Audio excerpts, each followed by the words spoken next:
गुरुद्रु जिस वृक्ष पर चढ़ा था वो वृक्ष बिल्व वृक्ष था, जिसके नीचे एक प्राकृतिक शिवलिंग बना हुआ था।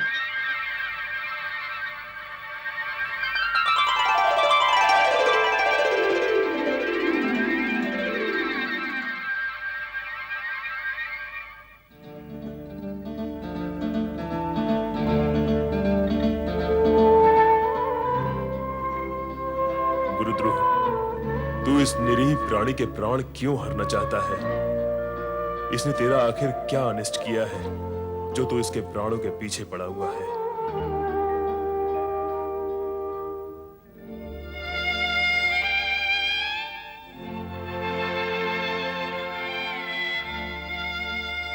मैं जानती हूँ आपका छोड़ा हुआ तीर लक्ष्य तक पहुंचकर खाली हाथ नहीं लौटता, किंतु आज मुझे देखने के पश्चात भी आपने तीर नहीं छोड़ा।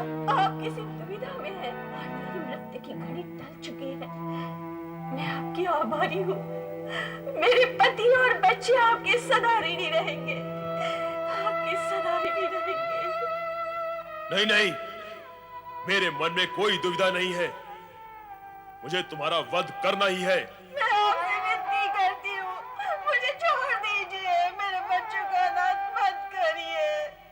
तुम्हारे बच्चों की चिंता करके यदि तुम्हें छोड़ दिया तो मेरे बच्चे भूख से तड़प तड़प कर मर जाएंगे। नहीं, ये मैं नहीं होने दूंगी। मेरे पति और बच्चे मेरी प्रतीक्षा कर रहे होंगे। बस मुझे इतना समय दे दीजिए कि उनसे एक बार मिलूं और कह भी आऊं कि यही हमारा अंतिम मिलन है। भगवान के लिए मेरी ये विनती स्वीकार कर लीजिए। और तुमने छल किया तो? तुम न लौटी तो? मैं एक माँ हूँ, बच्चों की भूख का अर्थ समझती हूँ। मेरे छल के कारण आपके बच्चों का अनिष्ट हो, ये मुझे कभी सहन नहीं होगा। मैं आऊंगी, अवश्य आऊंगी, ये मेरा वचन रहा। प्राणों के भय के आगे वचन झूठे पड़ जाते हैं। और फिर भूखे के सामने पकवानों से भरी थाली या शिकारी के सामने शिकार हो और वो उसे छोड़ दे, ये कैसे संभव हो सकता है?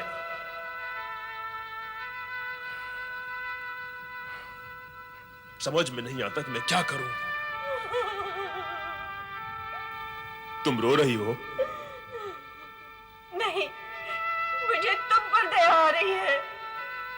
दया? और मुझ पर?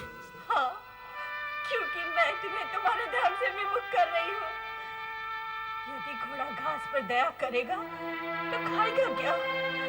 तुम शिकारी हो, यदि सामने आया शिकार छोड़ दोगे तो तुम्हारे परिवार का पेट कैसे भरेगा? तुम तुरंत चली जाओ यहां से, अन्यथा स्वभाववश हाथ में पकड़ा ये बाण चल जाएगा और तुम्हारे प्राण पखेरु उड़ जाएंगे।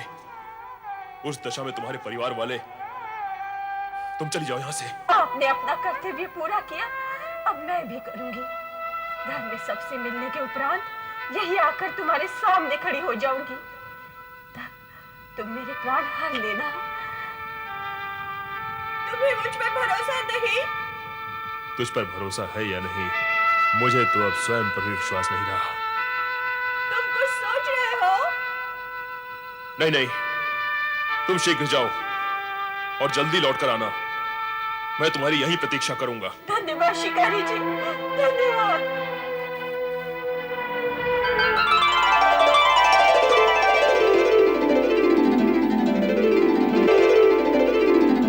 कुछ समझ में नहीं आ रहा मैं क्या करूं। ये मेरे मन को क्या हो रहा है?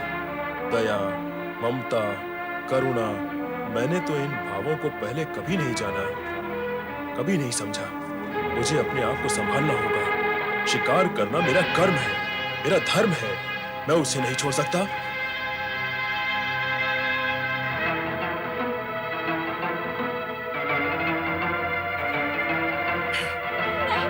नहीं, मुझ पर दया करो। मैं तो यहाँ अपनी बहन को ढूंढने आई थी। वो घर नहीं पहुंची। उसका परिवार उसके लिए बहुत चिंतित है। चिंता मत करो, अब तक तो वो घर पहुंच गई होगी और कुछ ही देर में पुनः यहाँ आती होगी। तब मैं उसका शिकार करूंगा, किंतु उससे पहले अच्छा इतनी ही देर के लिए छोड़ दो कि मैं घर जाकर देख आऊं मेरी बहन पहुंच गई अथवा नहीं।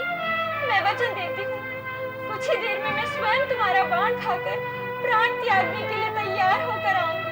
कृपया मुझ पर विश्वास करो। चलो ठीक है, मैं तुम्हारी भी प्रतीक्षा में ही बैठा रहूंगा।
अब तक नहीं आई भैया, मुझे भय लग रहा है। माँ पिताजी को ढूंढने गई है, आती ही होगी। भूख लगी है, भूख तो मुझे भी लग रही है। बड़ी भूख लगी है। माँ माँ माँ माँ माँ पिताजी नहीं आए।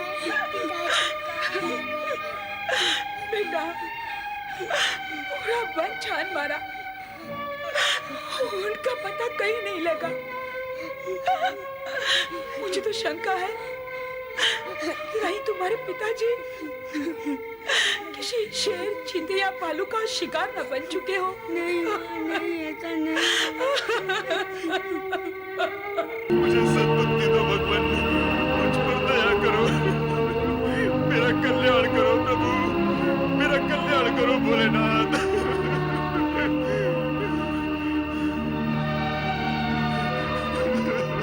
हम अपने वचन के अनुसार यहाँ आ पहुँचे हैं।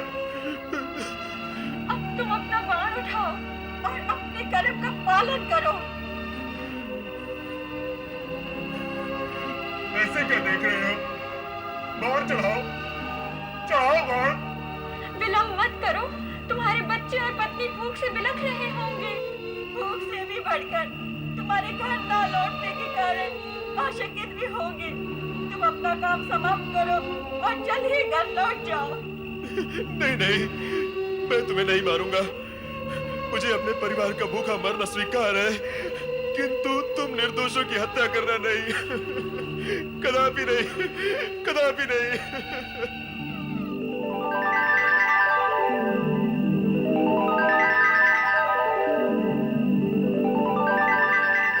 भोलेनाथ, भोलेनाथ।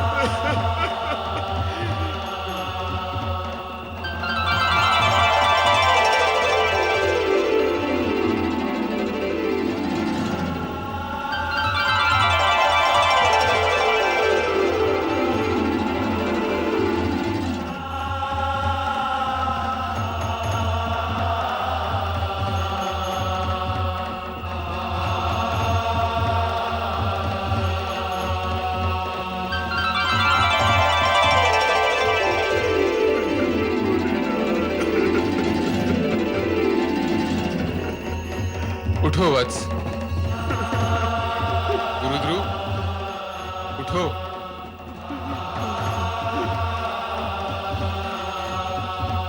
आओ वत्स। प्रभु, प्रभु, प्रभु, प्रभु, प्रभु, मुझ अधर्मी को आपने साक्षात दर्शन दिए हैं। इस हत्यारे पापी पर इतनी कृपा क्यों? मैं इसके योग्य नहीं प्रभु, मैं इसके योग्य नहीं। गुरुध्रुव, हत्या करना पाप है, किंतु कर्म नहीं करना भी तो पाप है। और तुम्हारा तो कर्म ही ऐसा है जो तुम्हें न चाहते हुए भी पाप का भागी बना देता है। किंतु आज से तुम्हें ऐसा काम नहीं करना पड़ेगा जो तुम्हें पाप और आत्मग्लानि के बोझ तले दबाता जा रहा है। प्रभु, किंतु इतनी कृपा मुझ जैसे दीनहीन व्यक्ति पर क्यों? क्यों प्रभु? आज महाशिवरात्रि है। आज के इस पावन दिन बिल्व पत्रों से मेरी पूजा करने के पुण्य के फल स्वरूप तुम्हारा यह कायाकल्प हुआ है, और तुम तीनों ने आज के इस पावन दिन अपना दिया हुआ वचन पूरा कर दिखाया। ये देवी रूप उसी का फल है। तुम्हें मृग योनि से अपनी स्वाभाविक दिव्य योनि प्राप्त हुई। ओम नमः शिवाय। पिताजी, तुम सब इस रूप में? ये सब तुम्हारी भक्ति का प्रसाद है। आज महाशिवरात्रि के दिन मेरी पूजा करने के फल स्वरूप तुम अपने पूर्व पापों से मुक्त हो गए और श्रृंगवेरपुर के राजा बन गए। मैं और राजा? हाँ, अपने परिवार सहित वहां जाकर शिव आराधना को मन में उतार कर राज सुख का उपभोग करो। त्रेता युग में विष्णु के अवतार भगवान राम से तुम्हारी भेंट होगी और तुम उनके उत्तम मित्र के रूप में जाने जाओगे। जो आज्ञा भगवान शिव शंकर।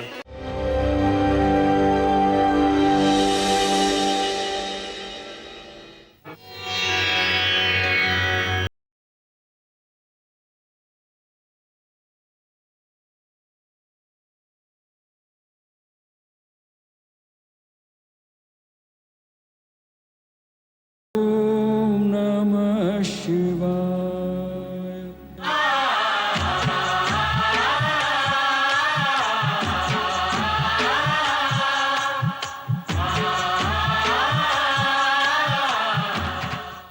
मैं ओंकार हूं। सत्य असत्य, पाप पुण्य, स्वार्थ परमार्थ सभी में समान रूप से विद्यमान ओंकार। सत्य परमार्थ और पुण्य मुझे पाकर आकार प्राप्त करते हैं। असत्य, स्वार्थ और पाप अपनी दुर्बलता के कारण मुझे अस्वीकार करते हैं। रोहिणी, अत्रि और अनसुया महामृत्युंजय का जाप प्रारंभ करते हैं। तत्पश्चात चंद्र और रोहिणी समुद्र तट पर पहुंच पार्थिव शिवलिंग बनाकर शंकर जी की पूजा करते हैं। दक्ष महल, आश्रम तथा समुद्र तट पर निरंतर जाप से शिव शंकर प्रसन्न होते हैं। शंकर चंद्र से कहते हैं कि तुम प्रत्येक मास के कृष्ण पक्ष में क्षीण होकर अमावस्या तक आकाश में अदृश्य हो जाओगे, किंतु मेरे वरदान के प्रभाव से शुक्ल पक्ष में पूर्णिमा तक तुम्हारा प्रभाव बढ़ता ही रहेगा। रोग मुक्त होकर चंद्रदेव भगवान शिव से प्रार्थना करते हैं कि वे ज्योति के रूप में भक्तों के कल्याणार्थ सदा यहीं विराजमान रहें। तभी से भगवान शिव सोमनाथ ज्योतिर्लिंग के नाम से वहां विराजमान हो गए। जब सर्वप्रथम भोलेनाथ ज्योति स्तंभ के रूप में प्रकट हुए, तभी से वो दिवस महाशिवरात्रि के नाम से विख्यात हुआ।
कैलाशपति भगवान भोलेनाथ की हे महेश्वर, आज कैलाश पर आकर ऐसा लग रहा है जैसे यहाँ का कण कण आनंद का प्रपात बन गया हो। यहाँ की पर्वतमालाओं ने जैसे सत्य, शिव और सुंदर का रूप धारण किया हो। हे महादेव, ऐसा अद्भुत दृश्य और प्रकृति का विलक्षण रूप कभी नहीं देखा। आज महाशिवरात्रि है देवर्षि। प्रभु, शिवरात्रि की महिमा पर आप ही प्रकाश डालिए।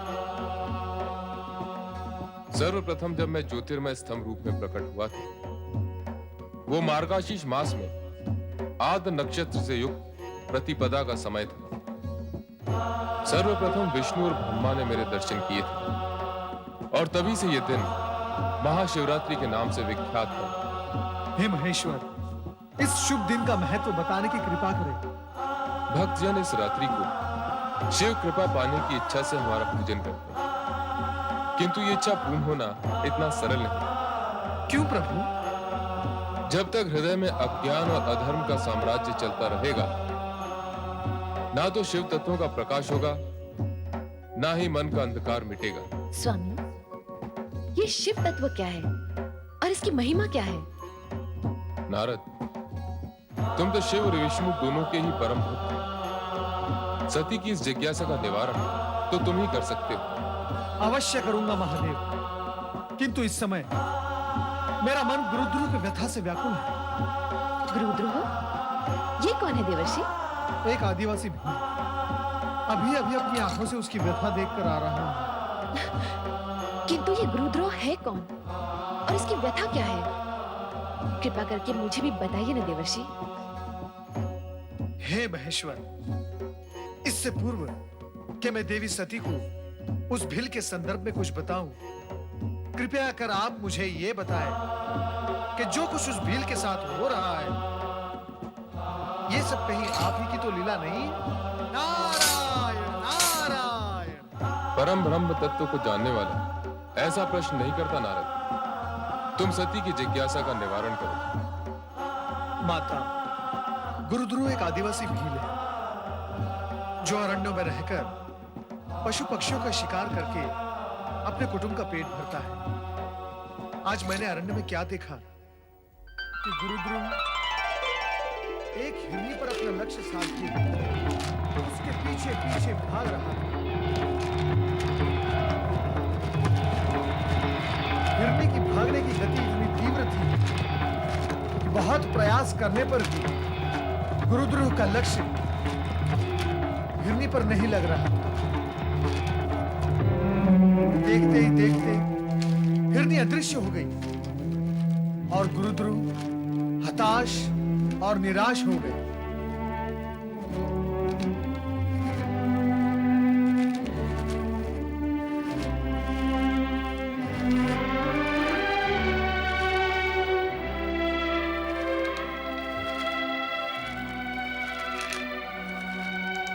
न जाने हिरनी किस दिशा में चली गई है। इस पेड़ पर जाकर देखता हूं।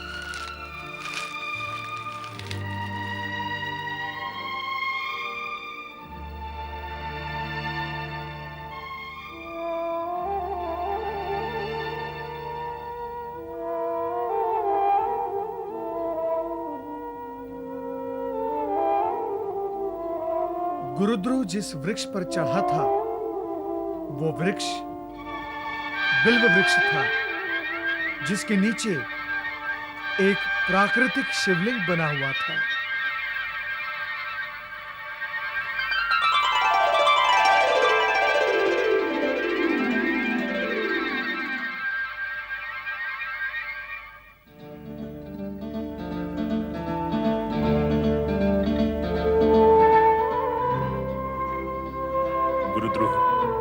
तू इस निरीह प्राणी के प्राण क्यों हरना चाहता है? इसने तेरा आखिर क्या अनिष्ट किया है जो तू इसके प्राणों के पीछे पड़ा हुआ है?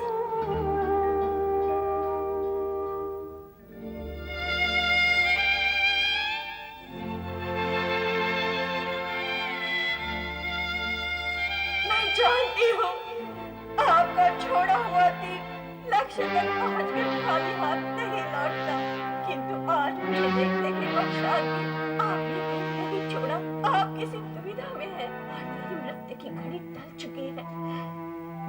आपकी आभारी हूँ।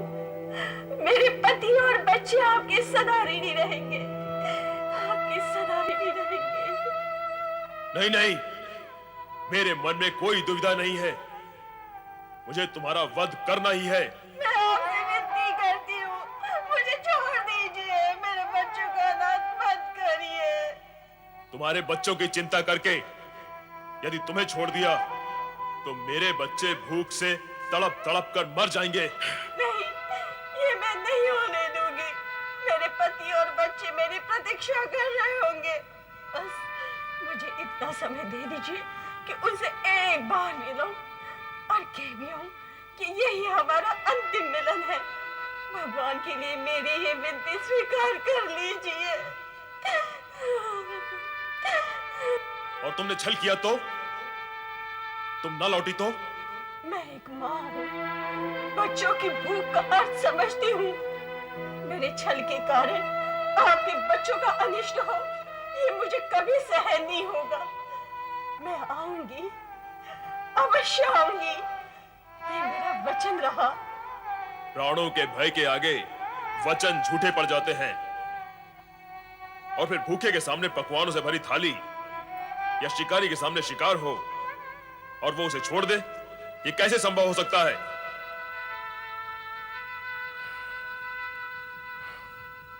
समझ में नहीं आता कि मैं क्या करूं। तुम रो रही हो? नहीं, मुझे तुम पर दया आ रही है। दया? और मुझ पर? हाँ, क्योंकि मैं तुम्हें तुम्हारे धर्म से विमुख कर रही हूँ। यदि घोड़ा घास पर दया करेगा तो खाएगा क्या? तुम शिकारी हो, यदि सामने आया शिकार छोड़ दोगे तो तुम्हारे परिवार का पेट कैसे भरेगा? तुम तुरंत चली जाओ यहां से, अन्यथा स्वभाववश हाथ में पकड़ा ये बाण चल जाएगा और तुम्हारे प्राण पखेरु उड़ जाएंगे। उस दशा में तुम्हारे परिवार वाले, तुम चली जाओ यहां से। आपने अपना कर्तव्य पूरा किया, अब मैं भी करूंगी। घर में सबसे मिलने के उपरांत यही आकर तुम्हारे सामने खड़ी हो जाऊंगी। तब तुम मेरे प्राण हर लेना। तुम्हें मुझ पर भरोसा नहीं? तुझ पर भरोसा है या नहीं, मुझे तो अब स्वयं पर भी विश्वास नहीं रहा। तुम कुछ सोच रहे हो? नहीं नहीं, तुम शीघ्र जाओ और जल्दी लौटकर आना। मैं तुम्हारी यही प्रतीक्षा करूंगा। धन्यवाद शिकारी जी, धन्यवाद।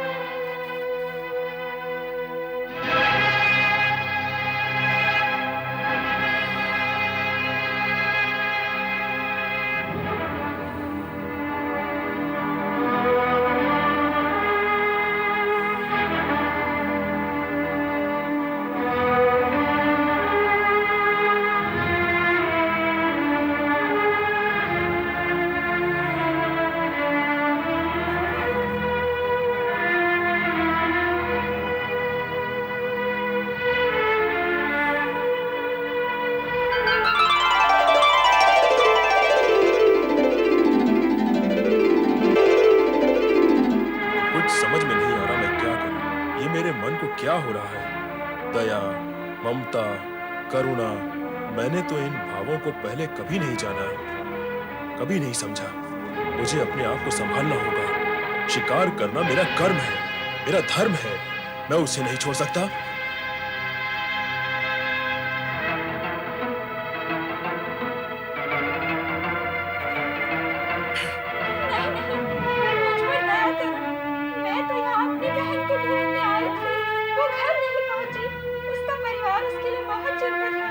चिंता मत करो, अब तक तो वो घर पहुंच गई होगी और कुछ ही देर में पुनः यहाँ आती होगी, तब मैं उसका शिकार करूंगा। किंतु उससे पहले नहीं, मुझे छोड़ दो। अच्छा, इतनी ही देर के लिए छोड़ दो कि मैं घर जाकर देख आऊं मेरी बहन पहुंच गई अथवा नहीं। मैं वचन देती हूँ, कुछ ही देर में मैं स्वयं तुम्हारा बाण खाकर प्राण त्यागने के लिए तैयार होकर आऊंगी। कृपया मुझ पर विश्वास करो। चलो ठीक है, मैं तुम्हारी भी प्रतीक्षा में ही बैठा रहूंगा।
पिताजी को ढूंढने गई है, आती ही होगी। भूख लगी है, भूख तो मुझे भी लग रही है। बड़ी भूख लगी है। माँ माँ माँ माँ माँ, पिताजी नहीं आए। बेटा, पूरा वन छान मारा, उनका पता कहीं नहीं लगा। मुझे तो शंका है कि कहीं तुम्हारे पिताजी किसी शेर, चीते या भालू का शिकार न बन चुके हो। नहीं माँ, नहीं, ऐसा नहीं।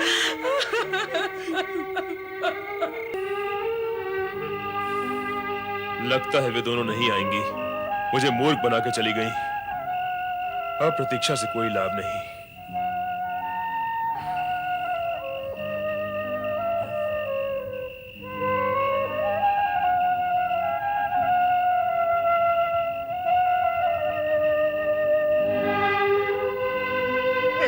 मुझे मत मारो, मैं तो यहाँ अपनी पत्नी को ढूंढने आया था।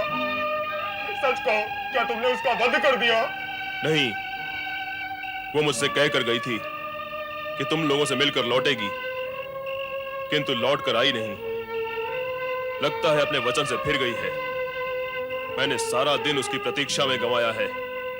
मेरे बच्चे भूख से तड़प रहे होंगे, मेरी पत्नी मेरे लिए चिंतित होगी। अब मैं तुम्हें ही अपना लक्ष्य बनाता हूं। मैं तुम्हें नहीं छोड़ूंगा। मत छोड़ना, किंतु इतनी विनती है, मुझे एक बार अपनी पत्नी से मिल लेने दो, फिर मैं स्वयं तुम्हारे सामने बाढ़ खाने के लिए सहज खड़ा हो जाऊंगा। ठीक है, तुम भी जाओ, किंतु शीघ्र आना, बहुत विलंब हो गया है।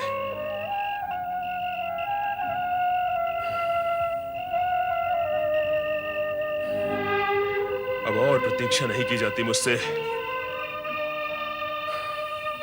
न जाने क्यों मुझे ऐसा लग रहा है वो दोनों हिरनियां और ये हिरन तीनों ही सच बोल रहे थे।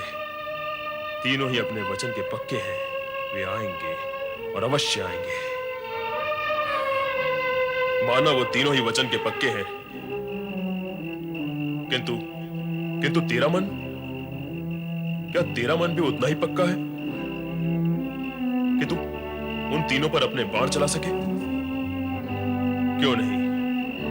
क्या आज मैं बाण पहली बार चलाऊंगा? आज तक मैंने कितने ही बाण चलाए और कितने ही पशु पक्षियों को तड़प तड़प कर प्राण त्यागते हुए देखा। शिकार करना मेरा कर्म है और उससे परिवार को पालना भी मेरा धर्म है। सत्य है, किंतु आज न जाने क्यों मेरे अंदर दया और करुणा के स्रोत फूट पड़े हैं।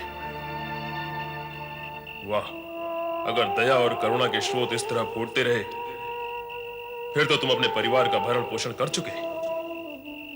मेरी समझ में नहीं आ रहा है आज मैं किस विचित्र से धर्म संकट में फंस गया हूं। प्रत्यंचा खींचते हुए मेरे हाथ क्यों कांप रहे हैं? क्यों ऐसा क्यों हो रहा है?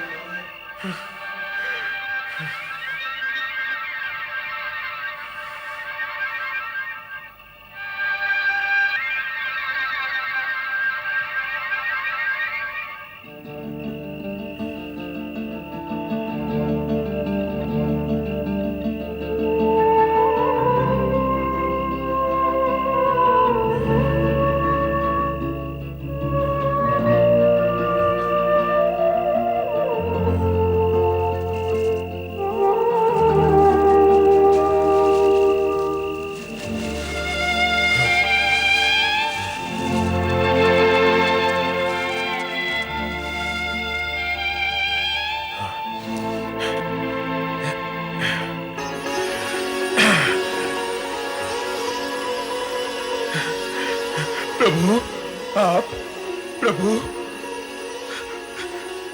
प्रभु,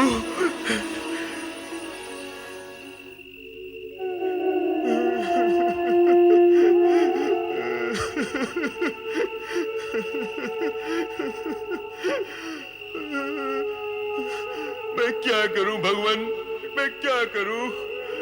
निर्दोष जीवों की हत्या करना मुझे अच्छा नहीं लगता, परंतु अपने परिवार का भरण पोषण करने के लिए मुझे ये पाप भी करना पड़ता है।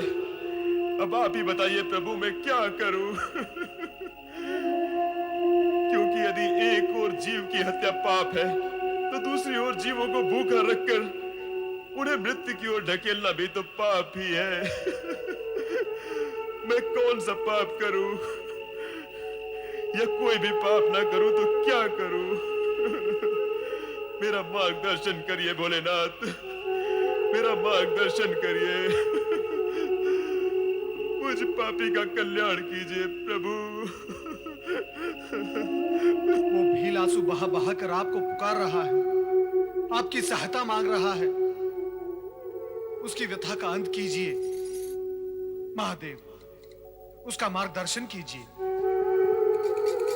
देवी सती, तुम्हारा इस विषय में क्या विचार है? अपने कर्म को विसार कर, अपने परिवारजनों को कष्ट में डालकर क्या वो भील ठीक कर रहा है? वो स्वयं कुछ नहीं कर रहा है स्वामी। उसके स्पर्श से अनजाने में जो बेलपत्र आपके लिंग पर गिरे हैं, इसी कारण उसका हृदय परिवर्तित हो गया है। वो क्रूर से दयालु बन गया है। वो विवश कहीं का नहीं रहा। देवर्षि उचित कह रहे हैं। प्रभु, अब आप ही उसका मार्गदर्शन करें और उसे धर्म की राह पर लगाएं।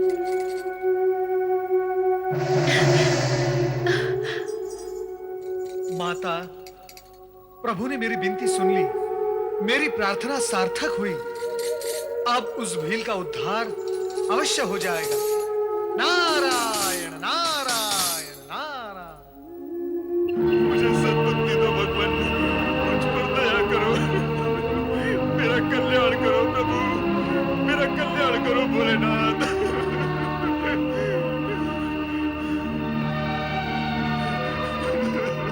हम अपने वचन के अनुसार यहाँ आ पहुंचे हैं।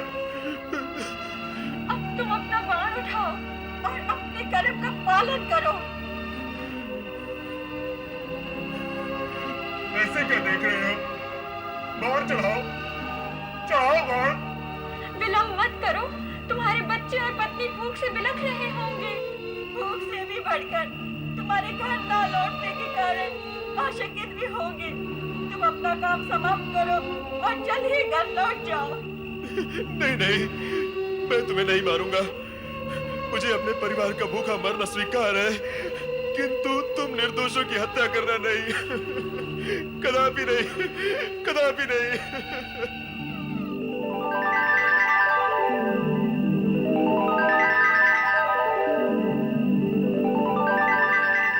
भोलेनाथ, भोलेनाथ।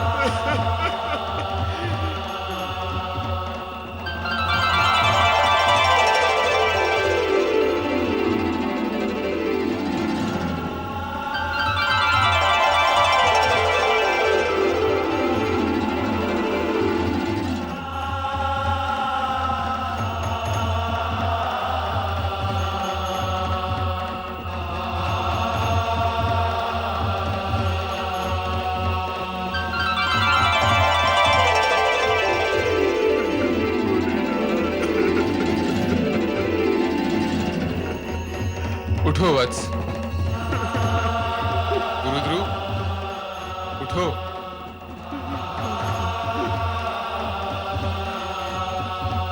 आओ वत्स। प्रभु प्रभु प्रभु प्रभु प्रभु, मुझे धर्मी को आपने साक्षात दर्शन दिए हैं। इस हत्यारे पापी पर इतनी कृपा क्यों? मैं इसके योग्य नहीं प्रभु, मैं इसके योग्य नहीं। गुरुध्रुव, हत्या करना पाप है, किंतु कर्म नहीं करना भी तो पाप है। और तुम्हारा तो कर्म ही ऐसा है जो तुम्हें न चाहते हुए भी पाप का भागी बना देता है।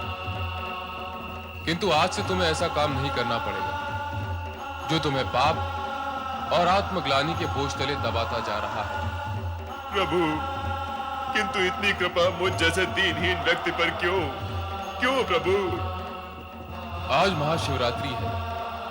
आज के इस पावन दिन बिल्व पत्रों से मेरी पूजा करने के पुण्य के फल स्वरूप तुम्हारा यह कायाकल्प हुआ है। और तुम तीनों ने आज के इस पावन दिन अपना दिया हुआ वचन पूरा कर दिखाया। ये देवी रूप उसी का फल है। तुम्हें मृग योनि से अपनी स्वाभाविक दिव्य योनि प्राप्त हुई। ओम नमः शिवाय। पिताजी, तुम सब इस रूप में? ये सब तुम्हारी भक्ति का प्रसाद है। आज महाशिवरात्रि के दिन मेरी पूजा करने के फलस्वरूप तुम अपने पूर्व पापों से मुक्त हो गए और श्रृंगवेरपुर के राजा बन गए। मैं और राजा? हाँ, अपने परिवार सहित वहां जाकर शिव आराधना को मन में उतारकर राज सुख का उपभोग करो। त्रेता युग में विष्णु के अवतार भगवान राम से तुम्हारी भेंट होगी और तुम उनके उत्तम मित्र के रूप में जाने जाओगे। जो आज्ञा भगवान शिव शंकर, जो आज्ञा। तुम तीनों दिव्य धाम के लिए प्रस्थान करो। जो आज्ञा प्रभु। गुरुध्रुव, महाशिवरात्रि के दिन तुमने शिव आराधना करके शिव भक्तों के अध्याय में अपना नाम अमर कर दिया है। जो भी शिव भक्त महाशिवरात्रि के दिन तुम्हारी ये कथा सुनेगा, उसे वो सारे पुण्य प्राप्त होंगे जो तुम्हें हुए हैं। कल्याण भव।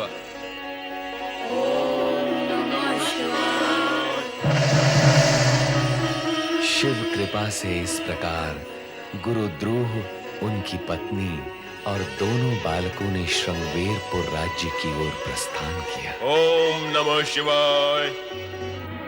श्रृंगवेरपुर नरेश महाराज गुरुद्रोह की। श्रृंगवेरपुर नरेश महाराज गुरुद्रोह की। श्रृंगवेरपुर नरेश महाराज गुरुद्रोह की। श्रृंगवेरपुर नरेश महाराज गुरुद्रोह की। महाराज, श्रृंगवेरपुर की प्रजा आप जैसे शिव भक्त को अपने राजा के रूप में पाकर अति प्रसन्न है। महामंत्री जी, ये सब भगवान शिव की कृपा का फल है। हम चाहते हैं हमारी प्रजा निरंतर भगवान शिव की आराधना करके उनकी कृपा प्राप्त करती रहे, जिससे कभी किसी को कोई कष्ट ना हो। अवश्य महाराज, सारी प्रजा में ओम नमः शिवाय इस पंचाक्षरी मंत्र की गूंज उठ रही है। ओम नमः शिवाय। ओम नमः शिवाय। नारायण नारायण। महामंत्री का कथन अत्यंत सत्य है महाराज। महाशिवरात्रि की रात्रि को आपके मन में जो शिव भक्ति की ज्योति प्रकट हुई थी, उसी के प्रभाव से आपको ये शिव भक्त प्रजा और श्रृंगवेरपुर राज्य प्राप्त हुआ है। ओम नमः शिवाय। मुझे सब स्मरण है देवर्षि। मुझे ये भी स्मरण है कि उस रात आप ही ने मुझे बिल्व पत्र के पेड़ पर बैठे देखा था और नारायण नारायण।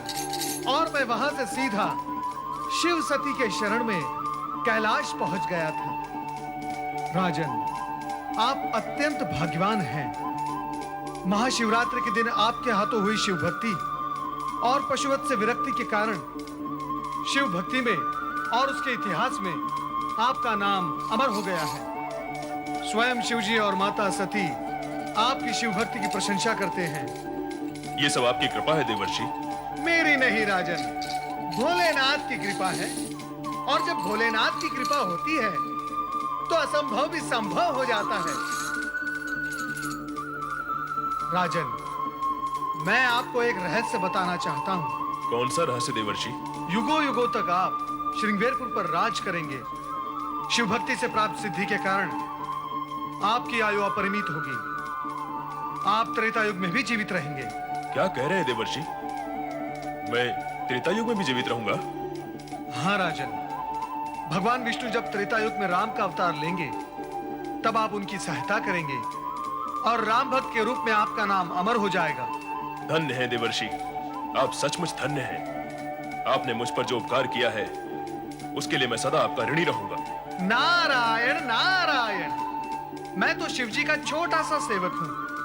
उपकार तो आपको भोलेनाथ का ही मानना होगा राजन, क्योंकि उनकी इच्छा से ही आपको शिव भक्ति प्राप्त हुई है। और इस उपकार का ऋण चुकाने के लिए आपको अपने राज्य में स्थान स्थान पर शिव मंदिरों का निर्माण करना होगा, जिससे शिव भक्ति की गूंज संसार में गूंज उठे। ऐसा ही होगा देवर्षि, ऐसा ही होगा। हम राज्य के कोने कोने में शिवालयों का निर्माण करवाएंगे और हर शिव पर्व पर उत्सव मनाएंगे, और ये सब भोले शंकर की कृपा से होगा। ओम नमः शिवाय। राजन, जानते हो, इसी ओम नमः शिवाय के प्रभाव से वो हिरण और हिरणी कहां पहुंच गए, जिन्हें आपने प्राणदान दिया था? नहीं देवर्षि, बताइए वे कहां हैं? महाशिवरात्रि को अपना वचन निभाने और शिव भक्ति में सहयोग करने के कारण वे पशु योनि को त्याग कर सीधे स्वर्गलोक पहुंच गए हैं। स्वर्गलोक में?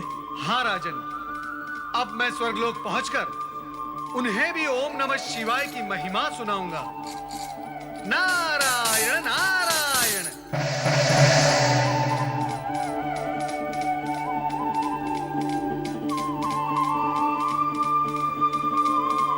भोलेनाथ की लीला अपरंपार है। बोलो ओम नमः शिवाय।